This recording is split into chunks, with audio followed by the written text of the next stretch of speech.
दोस्तों MS study zone academy में आपका एक बार फिर से स्वागत है। आज हम बिहार दरोगा प्री एग्ज़ाम जो कि 26/12/2021 को हुआ था और इसके हम लोग द्वितीय पाली अर्थात सेकेंड शिफ्ट के सभी प्रश्नों पर हम लोग चर्चा करेंगे। अर्थात सभी इसमें हम लोग पूरे 100 प्रश्नों को देखेंगे और इनके सही आंसर को हम लोग टिक लगाएंगे। तो चलते हैं आज के पहले प्रश्न पर। बिहार दरोगा के सेकंड शिफ्ट का जो पहला प्रश्न था कि किस सुल्तान को लाख बख्श कहा जाता है, तो कुतुबुद्दीन ऐबक को लाख बख्श कहा जाता है क्योंकि ये लाखों का दान किया करते थे। अगला प्रश्न, दंडकारण्य अभयारण्य अवस्थित है, तो दंडकारण्य अभयारण्य आपका छत्तीसगढ़ में अवस्थित है। अगला प्रश्न, विश्व की सबसे बड़ी व्यस्तम नहर है, तो विश्व की सबसे बड़ी व्यस्तम नहर ये कील नहर है। अगला प्रश्न, किस शासक ने दीवान ए अमीर ए कोही नामक संस्था की स्थापना की थी, तो मोहम्मद बिन तुगलक ने दीवान ए अमीर नामक कोई संस्था की स्थापना की थी। अगला प्रश्न पूछा गया था कि रानी रामपाल का संबंध किस खेल से संबंधित है, तो रानी रामपाल का संबंध हॉकी से संबंधित है। अगला प्रश्न था लूसी ब्रोंज का संबंध किस खेल से है, तो लूसी ब्रोंज का संबंध जो है वो फुटबॉल खेल से संबंधित है। अगला प्रश्न था राष्ट्रीय खेल दिवस कब मनाया जाता है, तो राष्ट्रीय खेल दिवस 29 अगस्त को मनाया जाता है। पूछा गया था जिगर शब्द का संबंध किससे है, तो जिगर शब्द का संबंध याद रखिएगा बिलियर्ड से है।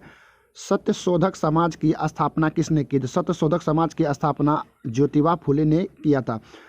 अगर आप इस चैनल पर नए हैं तो MS study zone academy channel को आप लोग लाइक शेयर एंड सब्सक्राइब जरूर करें।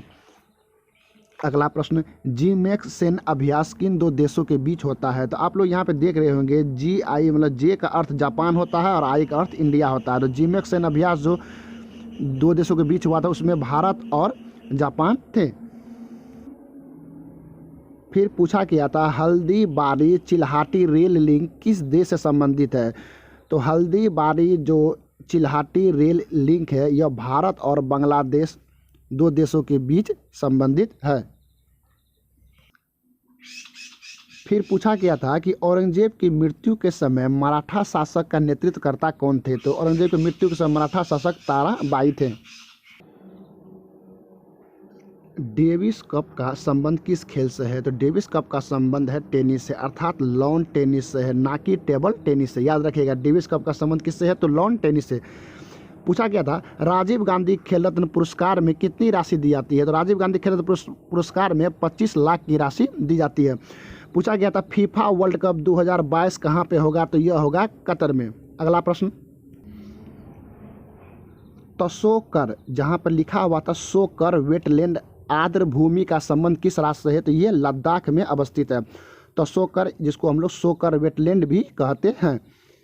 अगला प्रश्न, स्वतंत्र भारत के प्रथम गवर्नर जनरल कौन थे, तो स्वतंत्र भारत के प्रथम गवर्नर जनरल लॉर्ड माउंटबेटन थे। अगर यह पूछा जाता है कि स्वतंत्र भारत के प्रथम भारतीय गवर्नर जनरल कौन थे, तो श्री चक्रवर्ती राजगोपालाचारी हो जाते। लेकिन यहाँ पूछा गया था स्वतंत्र भारत के प्रथम गवर्नर जनरल, तो लॉर्ड माउंटबेटन होगा। पूछा गया था भारतीय वायुसेना दिवस कब मनाया जाता है, तो यह अक्टूबर माह में मनाया जाता है भारतीय वायुसेना दिवस। पूछा गया था कि दुनिया के सबसे तेज धावक उसेन बोल्ट का संबंध किस देश से है, तो ये जमैका के हैं और सबसे तेज धावक है। पूछा गया था मुद्रा राक्षस पुस्तक के लेखक, तो मुद्रा राक्षस पुस्तक के लेखक कौन थे, तो विशाखा दत्त थे मुद्रा राक्षस पुस्तक के लेखक। चीनी यात्री फाहियान किसके दरबार में आया था, तो चीनी यात्री फाहियान चंद्रगुप्त द्वितीय अर्थात विक्रमादित्य के दरबार में आया था। वही अगर यहाँ पर ह्वेनसांग पूछा जाता तो ये हर्षवर्धन के शासनकाल में आया था, परंतु फाहियान चंद्रगुप्त द्वितीय विक्रमादित्य के दरबार में आया था। अमीर खुसरो का जन्म कहाँ हुआ था, तो अमीर खुसरो का जन्म पटियाली इटावा में हुआ था और यह अलाउद्दीन खिलजी के दरबार में रहते थे। याद रखिएगा अमीर खुसरो का जन्म कहाँ हुआ था, तो पटियाली इटावा में हुआ था। यह प्रश्न पूछा गया था। अगला प्रश्न पूछा गया था कि G20 शिखर सम्मेलन 2021 कहाँ हुआ था, तो याद रखिएगा इटली में हुआ था। इसका सही आंसर क्या होगा, इटली। पूछा गया था भारतीय मानक रेखा किस राज्य से होकर नहीं गुजरती है, पूछा गया था नहीं गुजरती है। भारतीय मानक समय रेखा किस राज्य से होकर नहीं गुजरती है? तो इसका जो आंसर होगा वो होगा तेलंगाना। तो उत्तर प्रदेश से, मध्य प्रदेश से, छत्तीसगढ़ से, उड़ीसा से और आंध्र प्रदेश से होकर गुजरती है।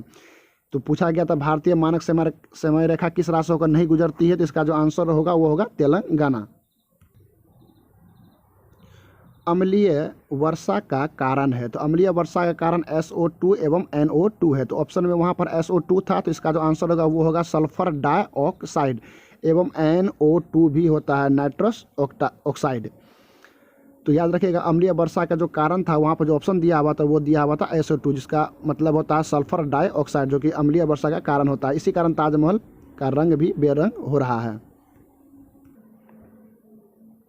नागरिकता का संबंध है? तो नागरिकता का जो वर्णन किया गया है भारतीय संविधान में अनुच्छेद 5 से 11 में किया गया है। और भाग पूछा जाता तो भाग 2 होता, परंतु अनुच्छेद पूछा गया था तो अनुच्छेद क्या होगा? 5 से 11। भारतीय नागरिकता का वर्णन कितना में है? तो अनुच्छेद 5 से 11 में है। पूछा गया था आयरिश सागर अवस्थित है? तो आयरिश सागर ब्रिटेन के पश्चिम में अवस्थित है। पूछा गया था ब्राज़ील के वर्षावनों को क्या कहते हैं? तो ब्राज़ील के वर्षावनों को हम लोग कंपोज कहते हैं, परंतु अर्जेंटीना के घास के मैदान को हम लोग पंपास कहते हैं। इन दोनों में से कौन सा प्रश्न पूछा गया था आप लोग देख लीजिएगा, लेकिन जो आंसर होगा इसका होगा अर्जेंटीना घास के मैदान को पंपास कहते हैं और ब्राज़ील के वर्षावनों को हम लोग कंपोज कहते हैं। पूछा गया था पाश्चुराइजेशन की क्रिया जो कि 30 मिनट तक की जाती है, कितने डिग्री तापमान पर यह की जाती है? तो याद रखिएगा 62 डिग्री सेल्सियस तापमान पर यह की जाती है और 30 मिनट के लिए पाश्चुराइजेशन की प्रक्रिया की जाती है। पूछा गया था द रिपब्लिक एथिक्स पुस्तक के लेखक? तो इसके पुस्तक के लेखक हैं आपके रामनाथ कोविंद। याद रखिएगा कौन है? तो रामनाथ कोविंद है। यही पूछा गया था कि द रिपब्लिक एथिक्स पुस्तक के लेखक रामनाथ कोविंद है। ध्वनि की इकाई क्या है? तो ध्वनि की इकाई डेसिबल है। पूछा गया था माउंट केटोपेक्सी ज्वालामुखी अवस्थित है? तो याद रखिए इक्वाडोर, इसका आंसर होगा माउंट केटोपेक्सी ज्वालामुखी कहाँ अवस्थित है? तो इक्वाडोर में। पूछा गया था कि पद्मश्री 2021 किसे मिला? ये ऑप्शन बेस्ड प्रश्न था, तो उसका जो आंसर होगा वो होगा नम्बियार, जो कि PT उषा के यह कोच थे। तो पद्मश्री से सम्मानित किया गया 2021 में किसे? तो नम्बियार को। 66वां फिल्म फेयर अवार्ड 2021 किस निर्देशक को मिला था, किस डायरेक्टर को मिला था? तो इसका जो आंसर था वो था ओम रावत, और इन्होंने फिल्म तानाजी का डायरेक्ट किया था। तो ओम रावत इसके सही आंसर थे। पूछा गया था 66वां फिल्म फेयर अवार्ड किस डायरेक्टर को मिला है, किस निर्देशक को मिला है? तो ओम रावत को मिला है फिल्म तानाजी के लिए। स्टोरेज की सबसे बड़ी इकाई क्या है? तो टेराबाइट होगा। वहाँ पे मेगाबाइट, गीगाबाइट भी दिया हुआ था। तो स्टोरेज की सबसे बड़ी इकाई जो होती है वो टेराबाइट होती है। पूछा गया था महिलाओं के द्वारा फेंके गए डिस्क थ्रो चक्का फेंक का वजन क्या होता है? तो याद रखिएगा 1 kg होता है, अर्थात 2.2 पाउंड होता है। तो इसका आंसर जो होगा वो 1 kg होगा।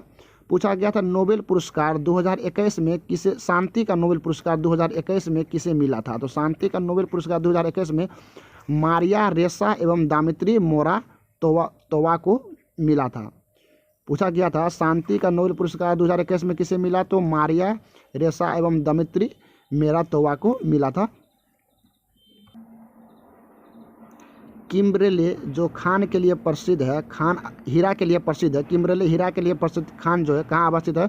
तो जोहान्सबर्ग दक्षिण अफ्रीका में अवस्थित है किम्बरेले।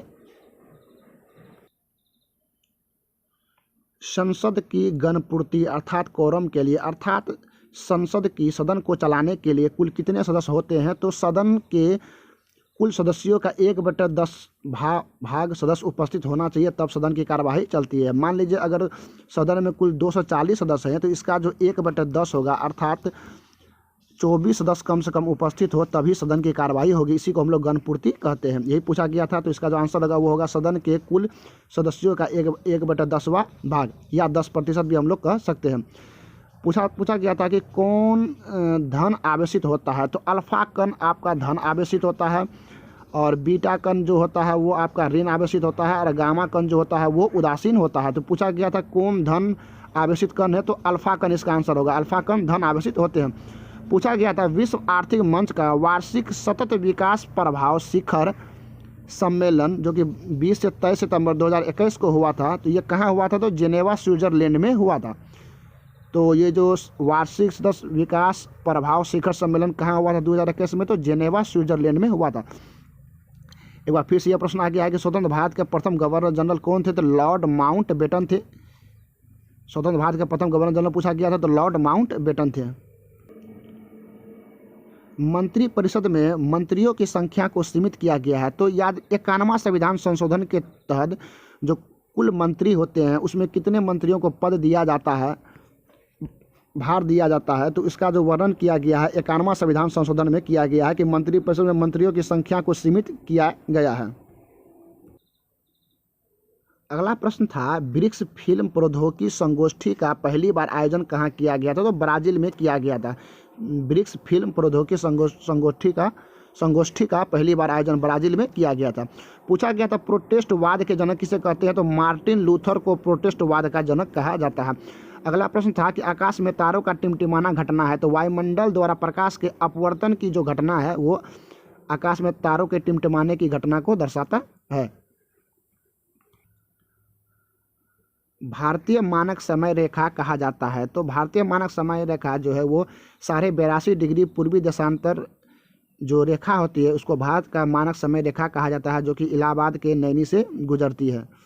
एक प्रश्न और भी पूछा गया था जिसका आंसर तेलंगाना हुआ था कि भारत का मानक समय रेखा कहाँ से नहीं गुजरती है? तो तेलंगाना से। यहाँ पूछा गया था भारतीय मानक समय रेखा कहा जाता है, तो भारत में 82.5 डिग्री पूर्वी देशांतर रेखा को भारत का मानक समय रेखा कहा जाता है। इसी से सब पूरे भारत के समय का ज्ञात किया जाता है।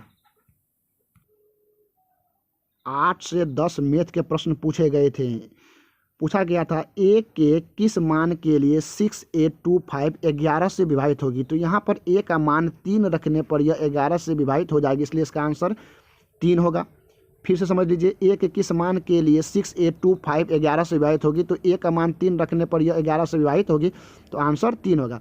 फिर पूछा गया था यदि भाग को प्लस कहा जाए, गुना को माइनस कहा जाए, प्लस को भाग कहा जाए, यहाँ भाग को प्लस है, यहाँ प्लस को भाग कहा जाए, माइनस को गुना कहा जाए, तो 10/5 - 3 × 8 + 4 का मान क्या होगा? तो इसको हल करने के बाद इसका चिन्ह को परिवर्तित करने के बाद जो इसका आंसर होगा वो होगा 23।